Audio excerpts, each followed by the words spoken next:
अस्सलाम वालेकुम students. ICS second year chapter number 8 getting start with C हमने start किया हुआ था। तो प्रीवियस लेक्चर में हमने भी पढ़ा कि हाई कंप्यूटर की लैंग्वेज कितनी होती हैं और उनकी हमने डिफरेंट जो है डेफिनेशंस भी देखी थी। ठीक है, और हमने ये भी देखा कि हाई लेवल लैंग्वेज में और लो लेवल लैंग्वेज में क्या डिफरेंस है। ठीक है, तो मज़ीद इसी को जो है एक्सप्लेन करते हैं कि हाई लेवल लैंग्वेज और लो लेवल लैंग्वेज में डिफरेंस क्या है। ठीक है, तो लो लेवल लैंग्वेजेस जो होती हैं वो आपको पता है कि मशीन के ज़्यादा क्लोज होती हैं, यानी कंप्यूटर के ज़्यादा क्लोज होती हैं और एंड ह्यूमन बीइंग से ये क्या होती हैं, फॉर फ्रॉम ह्यूमन बीइंग। ठीक है, इसी तरह से अगर हाई लेवल लैंग्वेज की बात करते हैं तो इजी टू अंडरस्टैंड ये होती हैं। ठीक है, और ये क्लोज टू ह्यूमन लैंग्वेज होती हैं। इसके बाद जो होती हैं लो लेवल लैंग्वेजेस, उनको सीखना, उस पे काम करना, उसको यूज करना मुश्किल होता है, जबकि हाई लेवल लैंग्वेज को लर्न करना और उनका यूज करना इजी होता है, क्योंकि वो इंग्लिश लाइक सेंटेंस होते हैं ना उसमें, तो इसलिए समझना और उसको यूज करना इजी होता है। उसके बाद जो लो लेवल लैंग्वेज होती हैं वो मशीन डिपेंडेंट होती हैं, यानी वो मशीन पे डिपेंड होती हैं, उनके लिए किसी लैंग्वेज ट्रांसलेटर की जरूरत नहीं होती, जबकि हाई लेवल लैंग्वेज जो होती है मशीन इंडिपेंडेंट होती हैं। ठीक है, इंग्लिश लाइक वर्ड्स होते हैं तो ये मशीन इंडिपेंडेंट होंगे। और उसके बाद लो लेवल लैंग्वेज में कोई बिल्ट इन फंक्शंस नहीं होते। अब देखिए बिल्ट इन फंक्शन क्या होते हैं। बिल्ट इन फंक्शन ये होते हैं कि हर लैंग्वेज के अंदर कुछ लाइब्रेरीज जो हम ऐड करते हैं उसके अंदर कुछ फंक्शंस होते हैं जिनका कोई कोई ना कोई काम परफॉर्म जो है करते हैं। लाइक प्रिंट है, करने के लिए प्रिंट एफ है, या इनपुट लेने के लिए स्कैन एफ है। ठीक है, इस तरह के जो है बिल्ट इन फंक्शंस हम सिर्फ उनको यूज कर सकते हैं। क्लियर स्क्रीन है, ठीक है, इस तरह के फंक्शंस। अब इनकी कोडिंग जो है एक्चुअल में कोडिंग हुई है। ठीक है, हम सिर्फ इनको यूज कर सकते हैं और ये हाई लेवल लैंग्वेजेस में होते हैं बिल्ट इन फंक्शंस। और जो लो लेवल लैंग्वेज में लिखे गए प्रोग्राम होते हैं उनकी एग्जीक्यूशन फास्टर होती है, क्योंकि उसके लिए किसी लैंग्वेज ट्रांसलेटर की जरूरत नहीं होती, वो डायरेक्टली कंप्यूटर के लिए अंडरस्टैंडेबल होते हैं। हाई लेवल लैंग्वेज में प्रोग्राम की एग्जीक्यूशन स्लो होती है, क्योंकि ये होता है कि इसमें लैंग्वेज ट्रांसलेटर पहले आपके जितने भी एरर्स आएंगे उनको डिटेक्ट करेगा, उसके बाद डिबग करेगा, यानी एरर्स को रिमूव करेगा, फिर उसके बाद एग्जीक्यूशन स्टार्ट होगी। उसके बाद लो लेवल लैंग्वेज में डीप नॉलेज आपको रिक्वायर है तो फिर ही आप उसमें काम कर सकते हो। ठीक है, यानी अगर आप 0101 की फॉर्म में आपके पास डीप नॉलेज है तो ये नहीं होगा कि सरसरी सा आपने एक प्रोग्राम बना लिया है, यानी थोड़ा सा नॉलेज अगर आपको आगे है, आइडिया आगे है, तो आप क्या एक सॉफ्टवेयर डेवलप कर सकते हो या कोई एप्लीकेशन डेवलप कर सकते हो। ऐसा नहीं होता, आपको डीप नॉलेज होना चाहिए, जबकि हाई लेवल लैंग्वेज में ऐसा नहीं होता।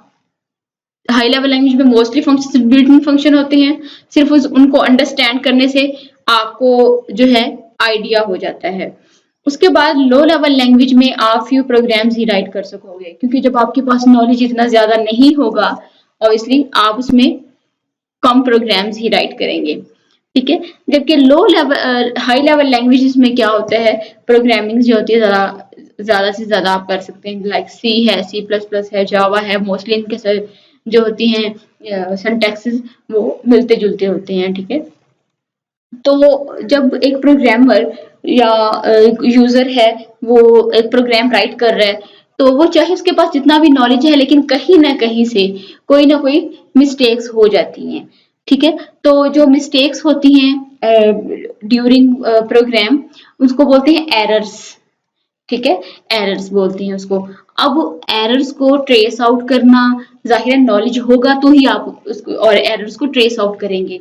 एरर्स को ट्रेस आउट करना, उसके बाद उनको सॉल्व करना यानी सोल्यूशन निकालना, अगर आपके पास नॉलेज होगा तभी आप ये काम कर सकते हैं। तो ये लो लेवल लैंग्वेज में काम ये मुश्किल हो जाएगा।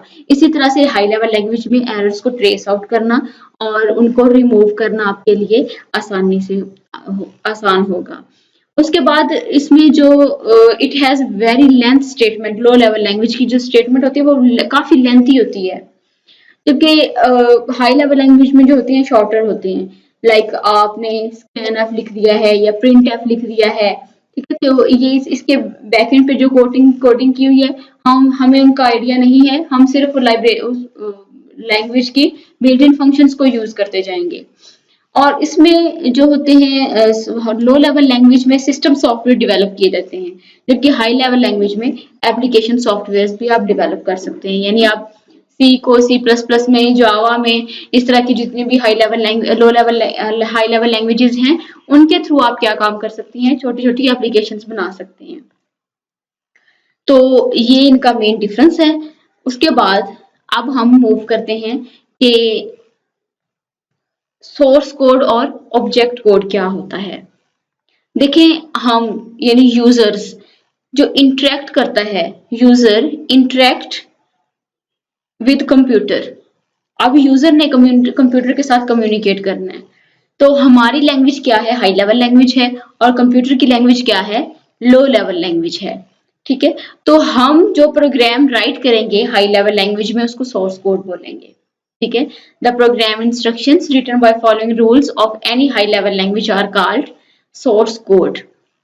किसी भी प्रोग्रामिंग लैंग्वेज को यूज करते हुए जो हम प्रोग्राम राइट करेंगे, प्रोग्राम का मतलब क्या होता है, इंस्ट्रक्शंस राइट करना, set of instructions given to the computer to solve a specific problem. ठीक है। तो ये क्या होगा, सोर्स कोड होगा। जबकि सोर्स कोड किसमें होगा, हाई लेवल लैंग्वेज में लिखा हुआ होगा। अब सोर्स कोड जो हाई लेवल लैंग्वेज में लिखा होगा, उसको मस्ट ट्रांसलेट करेगा लैंग्वेज जो ट्रांसलेटर्स होंगे। क्यों? क्योंकि कंप्यूटर ऑब्जेक्ट कोड को समझता है, मशीन कोड को समझता है, 0-1 की फॉर्म को समझता है। इसीलिए source code high level language में लिखा जाएगा, और ऑब्जेक्ट कोड क्या होगा, ऑब्जेक्ट कोड जो लो लेवल लैंग्वेज में लिखा जाएगा। ठीक है। तो ये हमारा आज का अब का लेक्चर है। हाई लेवल लैंग्वेज क्या होती है और लो लेवल लैंग्वेज क्या होती हैं, उसके बाद हम नेक्स्ट देखेंगे लैंग्वेज ट्रांसलेटर्स।